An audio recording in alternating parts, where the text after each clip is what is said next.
మరొక అంశం కనుక చూస్తే చక్రపాణి గారు, మీ పోలీస్ డిపార్ట్మెంట్కి చెందినటువంటి గోరంట్ల మాధవ్ గారు, మరి ఆయన సర్కిల్ ఇన్స్పెక్టర్గా పనిచేశారు. పనిచేస్తూనే ఆయనకి అప్పట్లో టీడీపీని ఎదురించారు. జేసీ దివాకర్ రెడ్డి గారికి ఆయన మధ్య పెద్ద ఎత్తున వారు జరిగింది. ఆ తర్వాత జగన్మోహన్ రెడ్డి గారు ఆయన టికెట్ ఇచ్చారు, ఎంపీగా గెలిచారు. సో అలాంటి గోరంట్ల మాధవ్ గారు నిన్న ఒక ఐటీడీపీ కార్యకర్త మీద పోలీసులు కేసు నమోదు చేసి కిరణ్ అనేటువంటి వ్యక్తిని పోలీస్ స్టేషన్ తరలించే క్రమంలో, కోర్టుకు తరలించే క్రమంలో ఈయన అడ్డుపడి ఆయన మీద దాడి చేయబోయారు. సో ఆ క్రమంలో ఆయన కూడా పోలీసులు అదుపులోకి తీసుకున్నారు. మరి ఆయన కూడా కోర్టు రిమాండ్ విధించినట్టు తెలుస్తుంది. సో ఏమనిపిస్తుంది? బాధ అనిపిస్తుందా? మాజీ పోలీసు అధికారి, బాధ్యతతో వ్యవహరించాల్సిన మాజీ పోలీసు అధికారి, మాజీ ఎంపీ గోరంట్ల మాధవ్ గారు ఇలా ఎందుకు చేశారని నేను అనిపిస్తుంది. ఎందుకంటే అలా ఒక నిందితుడిని తీసుకువెళ్తున్నప్పుడు పోలీసులు అలా అటాక్ చేస్తే ఏ సెక్షన్ కింద కేసులు నమోదవుతాయి ఆయనకి ఆ మాత్రం తెలిసే అవకాశం లేకుండా పోయిందా చక్రపాణి గారు?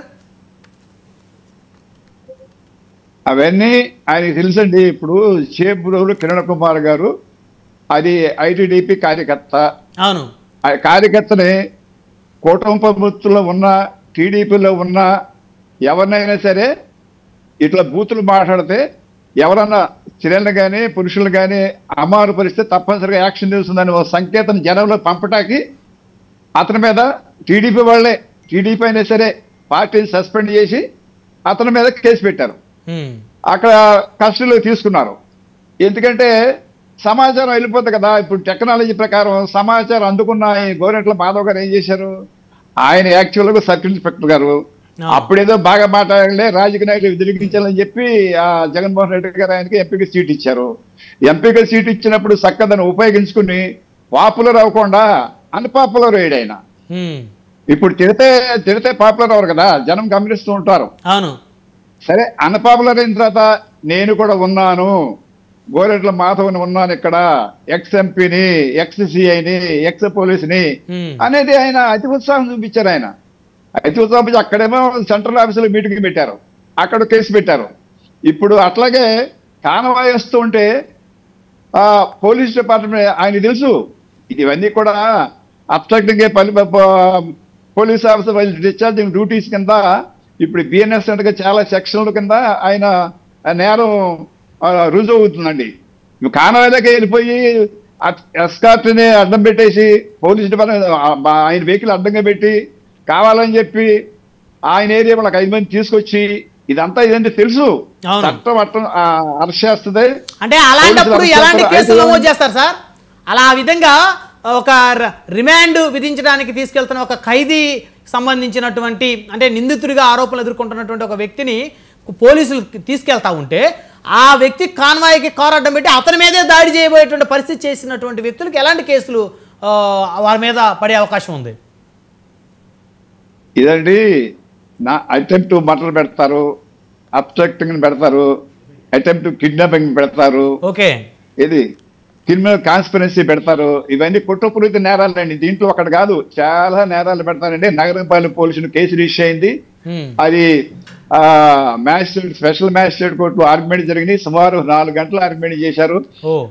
ఆయన్ని 14 days సెంట్రల్ ప్రిజన్ రాజమండ్రి పంపించారు.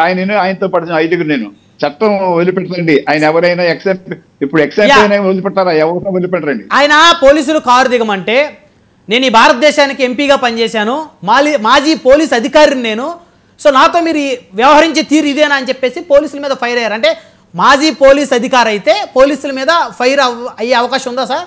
అంటే ఆ ధైర్యం, అంటే సేమ్ ఈ డిపార్ట్మెంట్లో పనిచేశాను కాబట్టి నాకేం కాదనే ధైర్యమా ఆయనకి, లేకపోతే ఎట్లా? ఇప్పుడు ఇట్లా రిచ్ బట్టే ఒక పోలీస్ అది పీకాడు, ఆయన ఒకటి పీకాడు సిగ్గు. మరి ఇంకా ఎవరన్నా ఒక ఎంపీ చేసిన ఆయన పీకాడంటే అర్థం చేసుకో, అంతకంటే అవమానం ఏముందాక. ఇది గోరంట్ల మాధవ్ గారి మీద పోలీసులు చేసుకున్నారా? అవును, ఒకటి పీకారుగా. ఎవరు సార్? పోలీస్ ఆఫీసర్ మీరు చూడలేదా? ఈయన ఒక ఆయన నెట్టి అవమానం చేసి చొక్కా పట్టుకున్నాడు. చొక్కా పట్టుకుంటే అవతల పోలీసు ఊరుకుంటాడు, ఒకటి పీకాడు. నిజంగా అది అవమానంగా సార్, అది బాధాకరం అవమానం. ఒక మాజీ ఎంపీ గారు అవమానం. ఇప్పుడు చాలా మంది కొంతమంది పోలీస్ ఆఫీసర్లు రాజకీయాల్లో చేరతారు. రాజకీయాల్లో చేరినప్పుడు ధర్నాలకి తిన్నాను ఎప్పుడు ఈ రాజకీయ నాయకులు దృక్పథం చూస్తారు, కానీ ఈయన మాజీ ఎస్ఐ, సిఏ, డిఎస్పీ, ఎస్పీ అని చూడరు. మొత్తం తీసుకెళ్తారు. ఒకటే రూలు. ప్రజలు అడుగుతారు కదా, మీ డిపార్ట్మెంట్లో పనిచేసిన వదిలేసారేంటి, ఇప్పుడు అడుగుతున్నారుగా ఆయనకేంటి కప్పలేదని, ఆయన ముసుకేలేదు అంటున్నారు. నేను ముసుకేసుకోను, నేను ఎక్స్ఎంపీని అన్నాడు. కాదు కాదు సుప్రీం కోర్టు కాదు ఏంటి కాదు ఇప్పుడు? చక్రపాణి గారు, ఇది ఇక్కడ మాత్రం కొంచెం బాధాకరమైన అంశం. ఇప్పుడు ఆయన ముసుగు వేసుకోమని అనటం కరెక్ట్ కాదేమో కదా, ఎందుకంటే మీరు ఒక మాజీ ఎస్పీగా మీరు దీని మీద కరెక్ట్గా చెప్పాలి. ఇక్కడ మనం ఎలాంటి పక్షపాతం లేకుండా ఆయన భారతదేశానికి ఒక మెంబర్ ఆఫ్ పార్లమెంట్ ఆయన ఈ దేశంలో గతంలో, అలాంటి వ్యక్తి మాజీ సీఐ, ఆయనేమో మర్డర్లు చేయలేదు, ఆయనేమి ఇది చేయలేదు. అలాంటప్పుడు ఆయన్ని ఒక కరుడుగట్టిన నేరస్తుడిలాగా ఆయన్ని ముసుగేసుకోమని అడగటం అనటం అది తప్పు కాదా? ఇదండి సుప్రీంకోర్టు గైడ్లైన్స్ ప్రకారం అది ఆ ఐడెంటిఫికేషన్ ప్రాబ్లం కానివ్వండి, ఇంకోటి కానివ్వండి, దానివల్ల ఎవరికైనా ఆయన మాజీ ఎంపీ అయినా ఇంకో అయినా ఎవరికైనా సరే మాస్క్ వేయవలసిందండి తప్పనిసరిగా. ఇప్పుడు మాస్క్ వేయనందుకు చాలా మంది పోలీసులు కామెంట్ చేస్తున్నారు. అతను మేము బలవంతాన్ని కప్పగలదాం, బలవంతం కలితే ఏమవుతుంది, 5 ఉన్నారు, పోలీసుల మీద తిరగబడతాడు, కార్యకర్తలు ఉన్నారు అక్కడ, వైసీపీ కార్యకర్తలు, అక్కడ లాండ్ ఆర్డర్ బ్రేక్ అయిపోయి ఫైర్ ఓపెన్ చేయొచ్చు. అనవసరంగా ఈ సిచ్యువేషన్ ని కంట్రోల్ చేయడం కోసం పోలీసులు కొంచెం సమయం పాటిస్తారండి. అదేలేండి, ఎందుకు వచ్చింది, ఎందుకంటే ఎంతగా దీని ఉధృతం తగ్గించాలి కదా, చూస్తారు చట్టం. అవును. ఇప్పుడు ఒక డౌట్ అండి, సమయం తక్కువ ఉంది. ఇప్పుడు గోరంట్ల మాధవ్ గారిని రిమాండ్కి పంపించారు కదా, అక్కడ ఆయన మీద ఏమన్నా మ్యాన్ హ్యాండ్లింగ్ చేసే పరిస్థితి ఏమన్నా ఉందా పోలీసులు విచారణలో? ఏం చేయరండి, చేయరు, అంత అవసరం లేదు.